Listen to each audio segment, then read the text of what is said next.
Hi students, नमस्कार। कैसे हैं आप सभी। ब्लड सर्कुलेटरी सिस्टम का लास्ट एक वीडियो बच रहा है छोटा, उसमें हम पढ़ेंगे जो हार्ट और हार्ट से सर्कुलेटरी सिस्टम से रिलेटेड जो डिजीज़ हैं उनके बारे में डिस्कस करेंगे।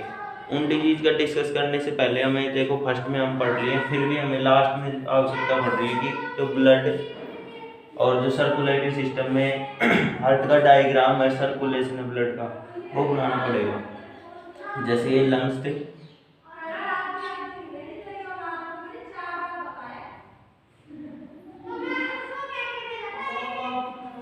और लंग्स में आ रही थी पल्मोनरी आर्टरी, ये हो जाएगा हमारा हार्ट। हार्ट में ब्लड आ रहा है, हार्ट में ब्लड आ रहा है दाएं आलिंग, दाएं आलिंग से दाएं निलय, दाएं आलिंग से दाएं निलय में पहुंच गया, और दाएं निलय से पहुंच जाएगा फुफ्फुस से धमनी द्वारा फुफ्फुस में, और फुफ्फुस सिरा द्वारा आएगा, फुफ्फुस सिरा द्वारा आएगा, याद है, फुफ्फुस सिरा द्वारा।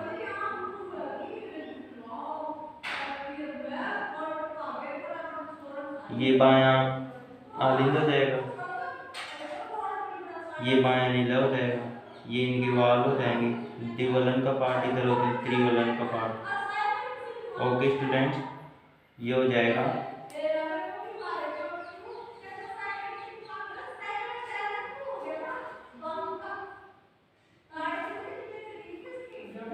इससे ब्लड जा रहा है संपूर्ण शरीर को, इससे ब्लड आ रहा है संपूर्ण शरीर से, ये हो जाएगी महाशिरा, ये हो जाएगी महाधमनी,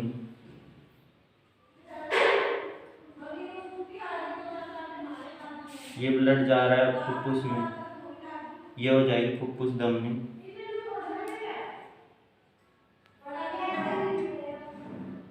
फुफ्फुस धमनी, ये हो जाएगी ब्लड आ रहा है लंग से हार्ट में, ये फुफ्फुस सिरा, फुफ्फुस सिरा, ये लंग से दोनों के दोनों। इतनी बात क्लियर। ये हार्ट है, ये हृदय आवरण, इसमें हृदय इधर होकर होता है,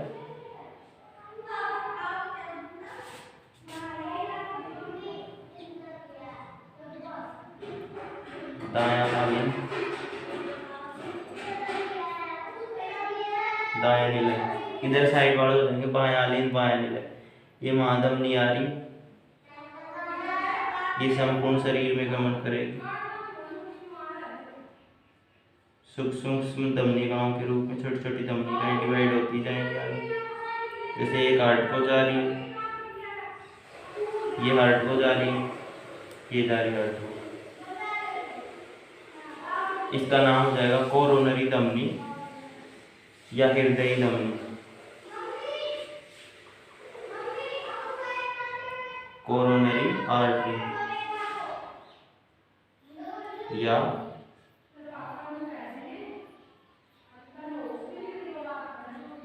हृदय धमनी। इतनी बात क्लियर हुई। अब हम जो फर्स्ट में डिजीज है वो देखते हैं, उच्च रक्तचाप। फर्स्ट में आ रही है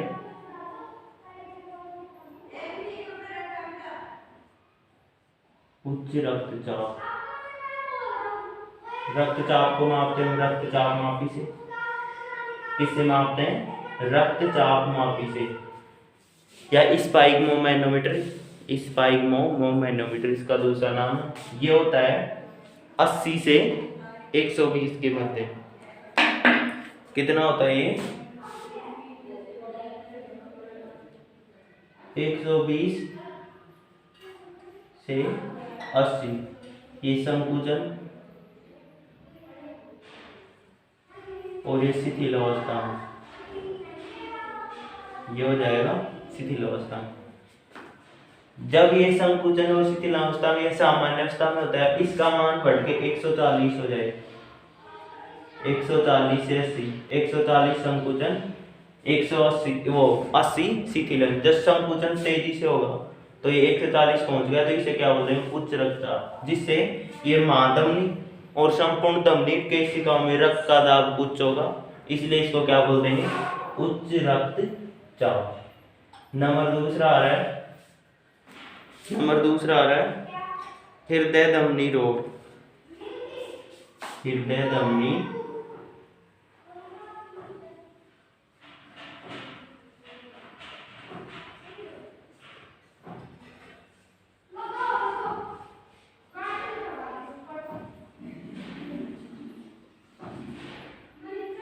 हृदय धमनी रोग होता है, ये है हृदय धमनी जो हृदय को रक्त लेके आ रही है महाधमनी से हृदय की ओर, क्योंकि हृदय एक पेशीय जनित अंग है, इसको भी न्यूट्रिशन वर्क के लिए एनर्जी चाहिए, ऑक्सीजन चाहिए, कार्बन डाइऑक्साइड उत्सर्जित करेगा, इस प्रकार ये धमनी वर्क करेगी यहाँ पर। तो इसमें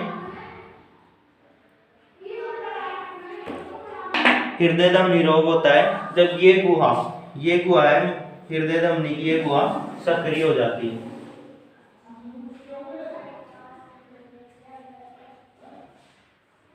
जो हृदय धमनी है वो सक्रिय हो जाती है, ठीक है। तो ये होता है हृदय धमनी रोग। सक्रिय होगी तो यहाँ पर देखो ये पोषण आ रहा है, ऑक्सीजन आ रही है, इसको अच्छी तरीके से नहीं मिल पाएगी, ये कमी हो जाएगी। तीसरा आ रहा है हृदयघात।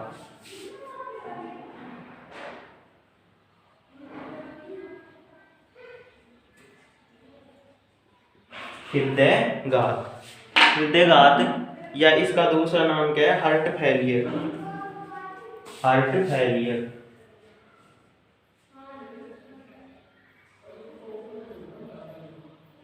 हार्ट फेल हो जाएगा, क्यों? क्योंकि कोरोनरी आर्टरी हृदय धमनी है, ये न्यूट्रिशन वगैरह ऑक्सीजन वगैरह पहुंचा रही है, इसमें जब कुछ मटेरियल जमा हो जाएगा जैसे निकोटीन वगैरह ऐसे जमा हो जाएगा, तो अच्छी तरीके से ऑक्सीजन न्यूट्रिएंट्स नहीं पहुंच पाएंगे, हृदय अच्छी तरीके से संकुचन शीतलन नहीं कर पाएगा, हृदय फैल हो जाएगा, इसलिए इसको क्या बोल दिया, हृदयाघात।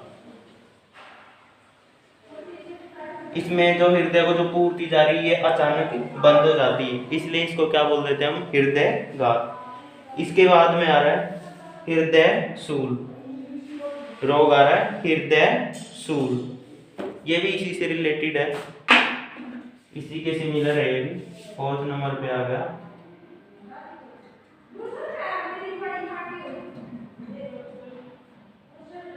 हृदय शूल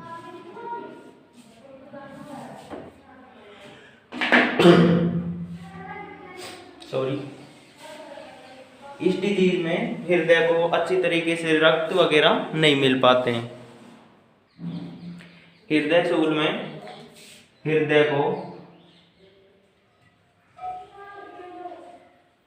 O2 एंड न्यूट्रिएंट्स अच्छी तरीके से नहीं मिल पाता है, जिससे कंधे व सीने में पेन होता है बहुत तगड़ा, कंधे व सीने में, क्योंकि यहाँ पर तो था हमारा, जिसे बोलते हैं, इसका दूसरा नाम है आर्टियोस्क्लेरोसिस।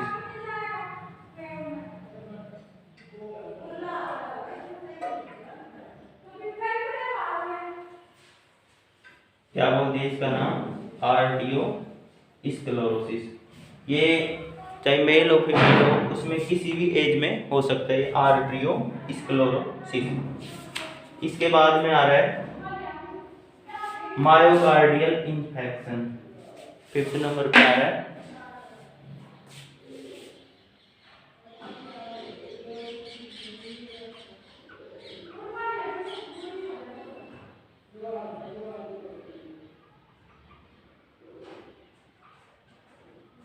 मायोकार्डियल इंफेक्शन किसी जीव की वजह से, किसी जीवाणु विषाणु की वजह से इनमें इंफेक्शन हो जाता है, जिससे हार्ट अच्छी तरीके से काम नहीं कर पाता है।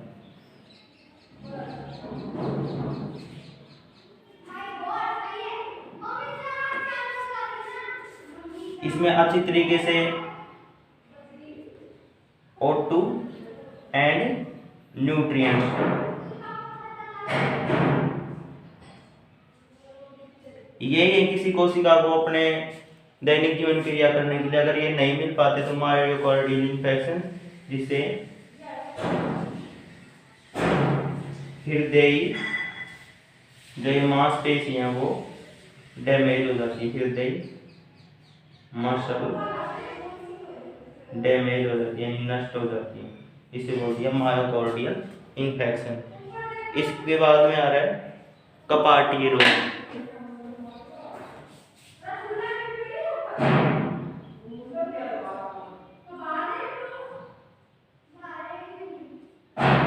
कपाटीय रोग, देखो ये कपाट दायां बायां दायां, इसे हम बोलते थे इन कपाटों को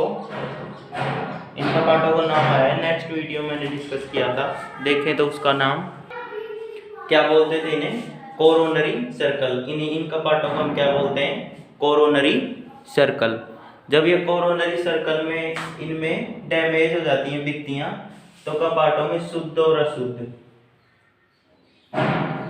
शुद्ध भी व अशुद्ध भी रक्त एक जगह मिल जाते हैं, हृदय अच्छी तरीके से काम नहीं करता, ये होता है कपाटीय रोग।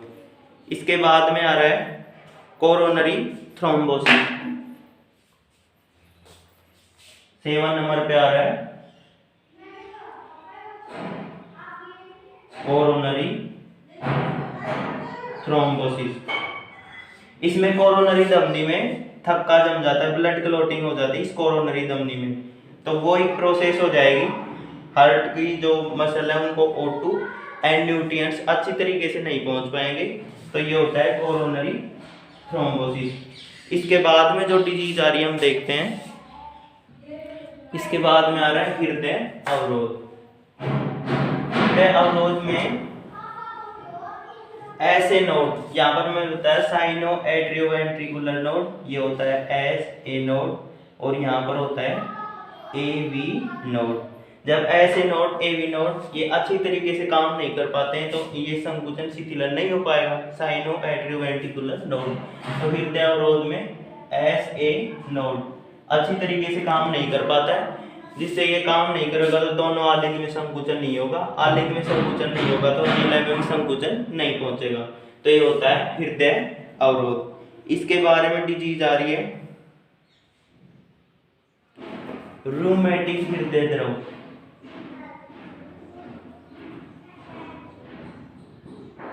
रूमेटिक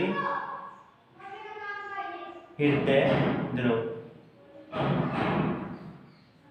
रूमेटिक हृदय द्रव में एक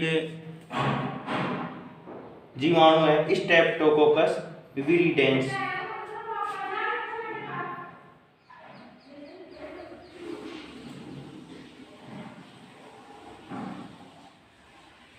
स्ट्रेप्टोकोकस विरिडेंस, इनका संक्रमण हो जाता है, ये है जीवाणु, जिससे दोनों का पार्ट है अच्छी तरीके से काम नहीं कर पाते।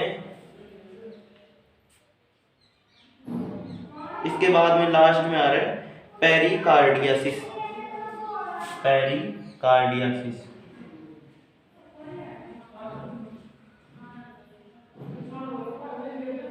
पेरिकार्डियासिस ये एक डिजीज है जिसमें हृदय द्रव है, इसमें सूजन आ जाती है, तो ये हृदय द्रव फैल जाता है अच्छी तरीके से, ये काम नहीं कर पाते, इनमें सूजन आ जाती है। दोबारा से रिवाइज कर रहा हूँ,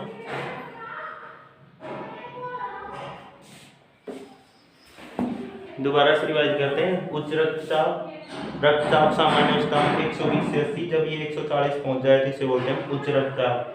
इसके बाद में आ रहा है हृदय धमनी रोग, जो ये हृदय को जो न्यूट्रिएंट्स ऑक्सीजन पहुंचाने वाली धमनी, इसमें कुछ डिजीज हो जाएगी, उसे हृदय धमनी रोग। ये उसी से रिलेटेड है हृदय घात, अच्छी तरीके से नहीं पहुंच पाएगा तो ये डैमेज हो जाएंगे। हृदय सूल, यहाँ पर अच्छी तरीके से दर्द होगा जब अच्छी तरीके से न्यूट्रिएंट्स नहीं पहुंच पाएंगे, इसे बोल देंगे ऑस्टियोक्लोरोसिस।